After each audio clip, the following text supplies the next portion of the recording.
சூரியன், பூமி, சந்திரன் போன்ற 3 கோள்களும் ஒரே நேர்கோட்டில் வரும்போது, அதாவது சந்திரன் பூமியை சுற்றும்போது பூமி சூரியனை சுற்றுமாங்க.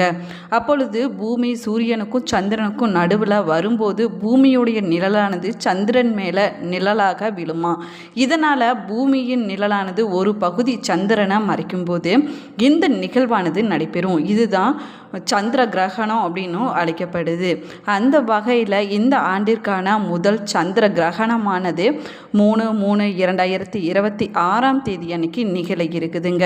இந்த ஆண்டிற்கான முதல் சந்திர கிரகணம் எப்பொழுது தொடங்குகிறது, எங்கெல்லாம் பார்க்க முடியும், சூத காலத்திற்கு முன்பு எப்பொழுது நம்ம சமைக்க வேணும், கிரகண காலத்தில் நம்ம என்ன செய்ய வேணும், என்ன செய்யக்கூடாது என்பதை பற்றி தான் இந்த பதிவில் நம்ம விரிவாக பார்க்க போகிறோம். வீடியோவை ஸ்கிப் பண்ணாமல் முழுசாக பாருங்கள். நம்ம சேனலை இப்போ தான் ஃபர்ஸ்ட் டைம் பார்த்துட்டு இருக்கிறீங்க அப்படின்னா நம்ம சேனலை சப்ஸ்கிரைப் பண்ணலன்னா சப்ஸ்கிரைப் பண்ணிக்கோங்க. கூடவே இருக்கிற பெல் ஐக்கானையும் ப்ரெஸ் பண்ணிக்கோங்க. உங்களுக்கு ஜோதிட ரீதியாக சந்தேகம் இருந்தாலும் சரிங்க, தனிப்படையாக ஜோதிடம் பார்க்க விரும்பினாலும் சரி, இந்த வீடியோவுக்கு கீழே டிஸ்கிரிப்ஷனில் வராகி அம்மன் ஜோதிட நிலையத்தோட தொலைபேசி எண் கொடுத்துருக்குறேன். இந்த எண்ணுக்கு தொடர்பு கொண்டு பேசி பாருங்கள். உங்கள் பிரச்சனைகளுக்கு சரியான தீர்வு கிடைக்குங்க. வாங்க வீடியோக்குள்ளே போகலாம். உங்களுடைய குலதெய்வத்துடைய பெயரையும் இஷ்ட தெய்வத்துடைய பெயரையும் மறக்காமல் கமெண்ட் பாக்ஸில் கமெண்ட் பண்ணுங்கள். நீங்களும் சந்திர கிரகணத்தை பார்த்துருந்தீங்க அப்படின்னா மறக்காமல் உங்களுடைய கருத்துக்களை கமெண்ட் பாக்ஸில் கமெண்ட் பண்ணுங்கள். வாங்க வீடியோக்குள்ளே போகலாம். முழு சந்திர கிரகணம் வரக்கூடிய மார்ச் 3 அன்னைக்கு செவ்வாய்க்கிழமை அன்னைக்கு நிகழ இருக்குதுங்க.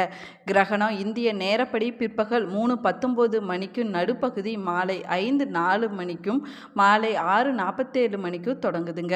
இருந்தாலும் சந்திரன் உதயமாகுவதற்கு முன்னாடியே தொடங்குவது என்பதால் கிரகணத்தின் ஆரம்பம் இந்தியாவில் தெரியாதுங்க. சந்திர உதயத்துக்கு பிறகு பெரும்பாலான இடங்களில் கிரகத்தினுடைய முடிவு மட்டுமே தெரியும் அப்படின்னு சொல்லப்படுது. சூத காலம் காலை 6:20 மணிக்கு தொடங்குதுங்க. அதே போல் பார்த்தீங்க அப்படின்னா சந்திர கிரகணத்தின் சூத காலம் கிரகணத்திற்கு 9 மணி நேரத்திற்கு முன்னாடி இருக்கும் அப்படின்னு சொல்லப்படுது. இதன்படி சூத காலம் மார்ச் 3 காலை 6:20 மணிக்கு தொடங்குது. சூத காலத்தில் கோவில்களுடைய நடையானது சாத்தப்படுவது வழக்கமாகுங்க. போல் இந்த நேரத்தில் சமைப்பதை தவிர்த்து கொள்வது ரொம்பவே நல்லதுங்க. சூத காலம் தொடங்குவதற்கு முன்னாடி உணவை நம்ம தயார் செஞ்சு அதில் துளசி இலைகளை நம்ம சேர்த்து வைக்க வேணும். இருந்தாலும் குழந்தைங்க, வயதில் மூத்தவங்க மற்றும் நோயாளிகள் கிரகணத்திற்கு 3 மணி நேரத்திற்கு முன்னாடி, அதாவது மதியம் 12:20 மணி முதல் சூத காலமானது கடைபிடிக்கப்படுது அப்படின்னும் சொல்லப்படுது.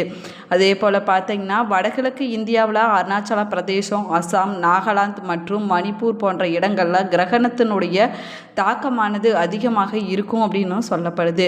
மற்ற இடங்களில் பகுதியளவு இருள் மட்டுமே தெரியும் அப்படின்னும் சொல்லப்படுதுங்க. இந்தியாவை தவிர ஐரோப்பா, ஆசியா, வடக்கு மற்றும் தென் அமெரிக்கா, ஆஸ்திரேலியா மற்றும் ஆப்பிரிக்காவின் சில பகுதிகளில் இந்த கிரகணமானது தெரியும் அப்படின்னும் சொல்லப்படுது.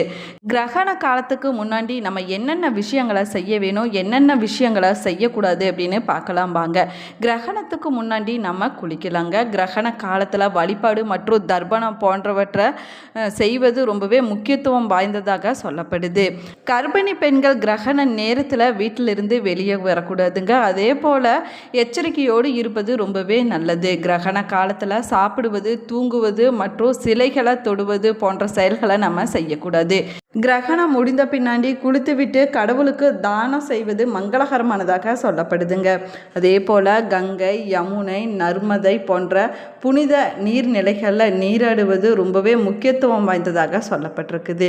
அதே போல் உணவு, உடை, வெல்லம், இனிப்பு, செம்பு பாத்திரங்கள், தங்கம் மற்றும் வெள்ளி போன்றவற்றை நம்ம தானமாக கொடுக்கலாங்க. மட்டும் இல்லாமல் கிரகணத்தின் போது மந்திரங்களை நம்ம உச்சரித்தோம் அப்படின்னா அதற்கு பல மடங்கு பலனானது நமக்கு கிடைக்கும் அப்படின்னு சொல்லப்படுது. கிரகணத்தின் போது ஒருவர் எவ்வளவு நேரம் ஜபிக்கிறாங்களோ அவ்வளவு பலனானது கிடைக்கும் அப்படின்னு நம்பிக்கையாக சொல்லப்படுதுங்க.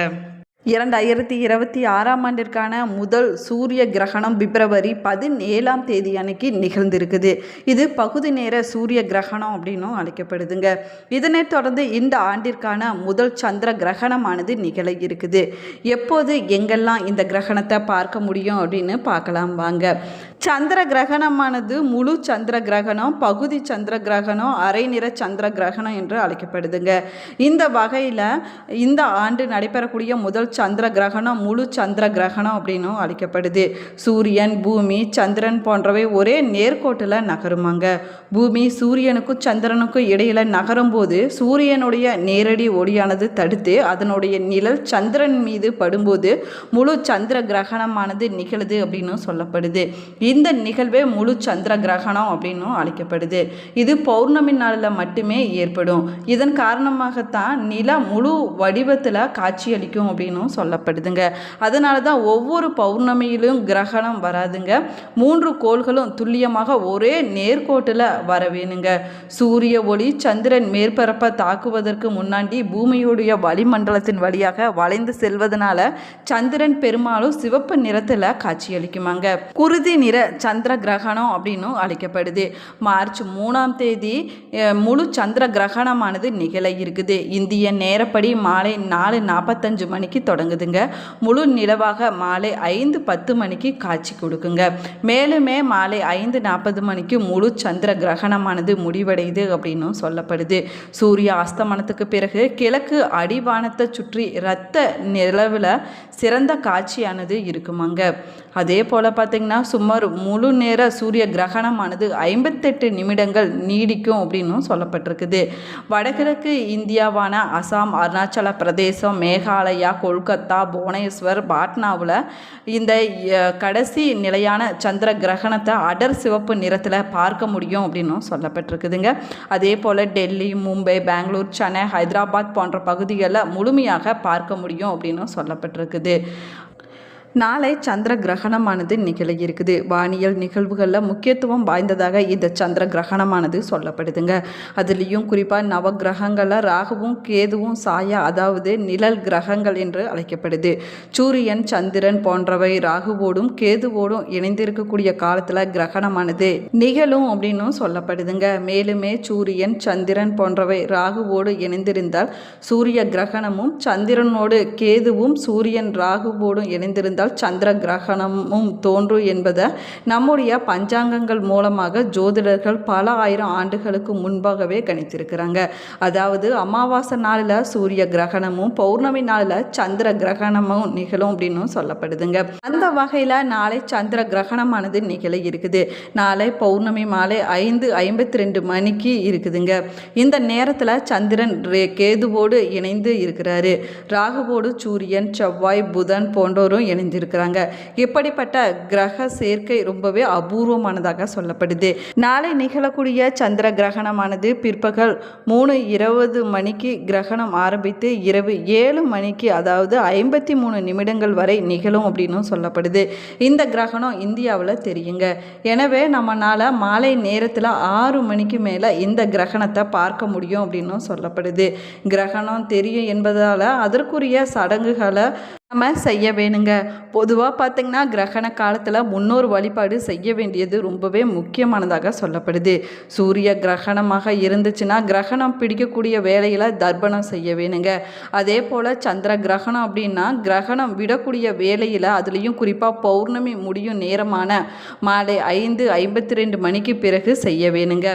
கிரகணம் பூரண நட்சத்திரத்தில் நிகழ்வதால் பரணி, பூரம், பூரடம், மகம், உத்திரம் போன்ற நட்சத்திரக்காரர்கள் பரிகாரம் செய்து கொள்ள வேண்டியது ரொம்பவே முக்கியமானதாக சொல்லப்படுது. அதாவது கிரகணம் முடிந்த பின்னாடி குளித்து விட்டு திருநீர் பூசிக்கொண்டு பக்கத்தில் இருக்கக்கூடிய கோவிலுக்கு சென்று நீங்கள் வழிபட்டுட்டு வருவது ரொம்பவே நல்லதுங்க. மேலுமே பார்த்தீங்கன்னா உங்களால் முடிந்த பொருட்களை நீங்கள் தானமாக கொடுக்கலாங்க. பொதுவாக தானம் யாருக்கு கொடுக்க வேணும், என்ன பொருட்களை கொடுக்க வேணும் அப்படிங்கிற கேள்வி நிறையா பேர்த்துக்கு எழுங்க. கிரகண காலத்தில் தானம் கொடுப்பது தான் ரொம்பவே முக்கியமானதாக சொல்லப்படுது. ஏழை எளியோர்களுக்கு உங்களால் முடிஞ்சிச்சுன்னா அன்னதானம் கொடுக்கலாங்க. அதுலேயும் குறிப்பாக ஆடைகள், பணம் போன்றவற்றை தானமாக கொடுப்பது பல மடங்கு புண்ணியமானது வந்து சேரும் அப்படின்னும் சொல்லப்படுதுங்க. மேலுமே பார்த்தீங்க அப்படின்னா பக்கத்தில் இருக்கக்கூடிய கோவிலுக்கு சென்று தானியங்களை, மட்டை, தேங்காய் போன்றவற்றை நீங்கள் தானமாக வாங்கி கொடுக்கலாங்க.